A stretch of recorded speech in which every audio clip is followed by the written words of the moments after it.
സ്ഥിരമായി കട്ടൻ കാപ്പിയാണോ കുടിക്കാറുള്ളത്? എങ്കിൽ അറിഞ്ഞിരിക്കേണ്ട ചില കാര്യങ്ങളുണ്ട്. Hi everyone, welcome back. കട്ടൻ കാപ്പി അമിതമായി കുടിക്കരുത്. കട്ടൻ ചായയേക്കാൾ ചിലർക്കിഷ്ടം കട്ടൻ കാപ്പിയാണ്. എന്നാൽ കട്ടൻ കാപ്പി അമിതമായി കുടിക്കുന്നത് ചില ആരോഗ്യ പ്രശ്നങ്ങൾ ഉണ്ടാക്കും. ഈ വീഡിയോ നിങ്ങൾക്ക് യൂസ്ഫുൾ ആയെങ്കിൽ ലൈക്ക് ആൻഡ് ഷെയർ ചെയ്യണേ. സംശയങ്ങൾ കമന്റ് ബോക്സിൽ രേഖപ്പെടുത്താം. ആരോഗ്യപരമായ പുതിയ അറിവുകൾ വേഗത്തിൽ അറിയാൻ സബ്സ്ക്രൈബ് കൂടി ചെയ്തോളൂ. തീർച്ചയായും ഉപകാരപ്പെടും. ദഹന പ്രശ്നങ്ങൾ. കട്ടൻ കാപ്പി അമിതമായി കുടിക്കുന്നത് വിവിധ ദഹന പ്രശ്നങ്ങളിലേക്ക് നയിക്കുന്നു. രക്തസമ്മർദ്ദം കൂട്ടാം.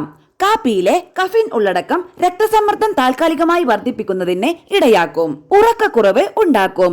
കട്ടൻ കാപ്പി പതിവായി കുടിക്കുന്നത് ഉറക്കക്കുറവിന് കാരണമാകും. അമിതമായി മൂത്രമൊഴിക്കുക. കാപ്പി പതിവായി കഴിക്കുന്നത് അമിതമായി മൂത്രമൊഴിക്കുന്നതിന് ഇടയാക്കും. എല്ലുകളെ ആരോഗ്യത്തെ ബാധിക്കാം. ബ്ലാക്ക് കോഫി അമിതമായി കുടിക്കുന്നത് എല്ലുകളെ ആരോഗ്യത്തെ ബാധിക്കാം. ഉത്കണ്ഠ വർദ്ധിപ്പിക്കും. ബ്ലാക്ക് കോഫിയിലെ കഫീൻ ഉത്കണ്ഠ വർദ്ധിപ്പിക്കും. പ്രതിദിനം 200 മുതൽ 400 മില്ലിഗ്രാം കഫീനാണ് ശരീരത്തിലെത്തേണ്ടത്. അമിത അളവിൽ കഫീൻ വിവിധ ആരോഗ്യ പ്രശ്നങ്ങൾ ഉണ്ടാക്കാം.